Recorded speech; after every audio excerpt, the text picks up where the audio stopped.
민주당 공천 관련해서 더 얘기를 나눠보겠습니다. 자, 공천 내용 속에서 또 하나의 고민거리라고 해야 될까요? 또 조국 신당과의 연대 여부 얘기도 나오고 있습니다.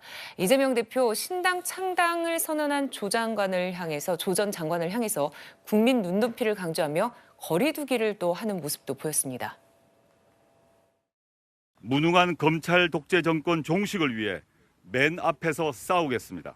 대한민국의 변화를 이끌어내는 강소정당으로 자리매김하겠습니다. 민주당보다 더 진보적인 정당, 민주당보다 더 빨리 행동하는 정당, 민주당보다 더 강하게 싸우는 정당을 만들고자 합니다. 이번 총선은 거의 역사적 분기점에 해당될 만큼 중요한 시점이기 때문에 가능한 모든 힘을 다 합쳐야 하고 이런 단합과 연대의 가장 중요한 기준은 역시 우리 국민들의 눈높이라는 생각이 듭니다.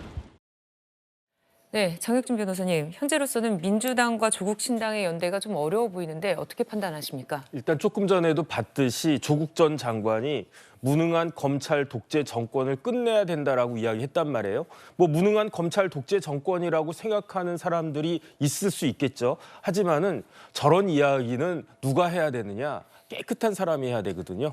그런데 조국 전 장관 어떤 사람입니까? 1심뿐만 아니라 항소심에서 유죄 판결을 받은 피고인이란 말이에요. 그다음에 그 유죄 판결 받은 게 뭐 오래오래 전이었습니까? 작년에 받았습니까? 지난 2월 8일에 받았다고요. 그러니까 아직 항소심 판결문의 잉크가 채 마르기도 전에 저렇게 나와가지고 무능한 검찰 독재 정권을 끝장내야 되겠다. 저렇게 말하면서 출마하는 것도 좀 그런데 신당까지 만들겠다. 그러한 신당이 얼마나 많은 사람들에게 얼마나 많은 우리나라의 상식적인 유권자들한테 그 어필할 수 있을 것인가. 그런 거를 누가 제일 잘 알겠습니까? 제가 봤을 때는 이재명 대표가 제일 잘 알 거기 때문에 저런 신당과 같이 연합한다라고 하는 것은 결국은 이재명 대표가 이번 총선에 그렇게 생각이 없다는 것의 방증이 아닐까 저는 그런 생각이 들기 때문에 같이 하는 것은 굉장히 어려울 것 같다. 만에 하나 조국 신당이 뭐 한두 석이라도 얻으면 그때 가서야 뭐 이제 다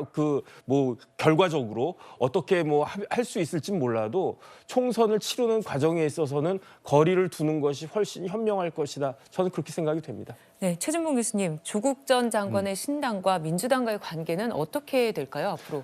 그러니까 같이 할 수 없죠. 같이 할 수 없고요. 따로따로 할 것 같고요. 제가 볼 때 이제 민주당 같은 경우는 스펙트럼이 넓은 정당이지 않습니까? 진보적 성향이 있긴 하지만 그렇다고 중도층에 있는 국민들까지 그분들의 마음까지도 얻어야 되는 정당이에요. 그러다 보니까 이게 조국 지금 신당이라고 얘기하는 이 정당이 주장하는 내용과 함께하기가 좀 한계가 있어요. 그래서 저는 민주당은 민주당 나름대로 갈 것이고요. 또 민주당이 주도하고 만들고 있는 통합비례정당에도 조국 신당은 참여하지 않을 겁니다. 또 그것도 뭐 이미 박홍근 TF 단장이 그렇게 얘기를 했으니까요. 아마 조국 신당은 아까 뭐 조국 전 장관 얘기했던 건 선명하게 갈 것 같아요. 제가 볼 때는 구호를 예를 들면 윤석열 정권 퇴진까지 외치면서 아마 선거운동을 할 겁니다. 그래서 이제 이런 분들이 있을 수 있잖아요. 진보적 성향을 갖고 있지만 민주당이 제대로 싸우지 못한다고 생각하는 분들. 현 정부와 대응해서 이런 분들 같은 경우에는 선택지가 하나 더 생긴 거잖아요. 그래서 민주당이 싫고 민주당에 대한 지지가 별로 그렇게 하고 싶지 않은 분들 입장에서는 또 다른 선택지가 생긴 거니까 그럼 뭐 이제 조국 신당을 지지하거나 그쪽에 투표를 하시겠죠.